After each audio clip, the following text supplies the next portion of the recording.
কি প্রশ্ন? উত্তরটা দিচ্ছি আমি। তিরমিজি হাদিস নাম্বার 1789, ইবনে মাজাহ হাদিস নাম্বার 3243, সহিহ বুখারী হাদিস নাম্বার 5535। তিনটা কিতাব থেকে আমি কি দলিল দিচ্ছি। সেটা হলো হিসাব ইবনু জায়েদ রহমতুল্লাহ আলাইহি থেকে বর্ণিত। তিনি বলেন, আনাস রাদিয়াল্লাহু তাআলা আনহু কে আমি বলতে শুনেছি, আমরা একটি খরগোশকে মাররাজ জাহরানে তাড়া করলাম। নবী সাল্লাল্লাহু আলাইহি সাল্লাম এর সাহাবীগণের পিছু ধাওয়া করলেন। আমি এর নাগালে পৌঁছে তা ধরে ফেললাম।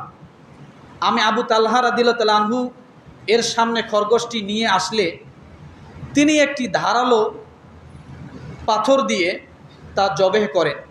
তিনি আমাকে এর উরু অথবা নিতম্বের গোশত দিয়ে নবী সাল্লাল্লাহু আলাইহি সাল্লামের নিকট হাদিয়ে হিসাবে পাঠালেন। কি হিসেবে পাঠাইলেন? তালহা ইবনে উবাইদুল্লাহ হাদিসটি বর্ণনা করেছেন। আর আনাস রাদিয়াল্লাহু তাআলা আনহু তিনি বলেছেন যে আমি এই গোশত রাসূল সাল্লাল্লাহু আলাইহি সাল্লামের নিকট কি করলাম? নিয়ে গেলাম। এরপরে রাসূল সাল্লাল্লাহু আলাইহি সাল্লাম সে গোশত গ্রহণ করলেন। কি করছেন? গোশত গ্রহণ করছেন। কিন্তু খাইছেন কিনা এ কথা হাদিসের মধ্যে বলা নাই। এখন গ্রহণ করা মানে রসুল নীরব সাহাবায়ে কেরাম খেয়েছেন, সাহাবায়ে কেরাম খেয়েছেন, রসুল গ্রহণ করেছেন। কথা ঠিক না? তাহলে এখান থেকে বোঝা গেল যে খাওয়া যাবে, এটা হলো রুচির উপরে নির্ভর করবে। কিসের উপরে?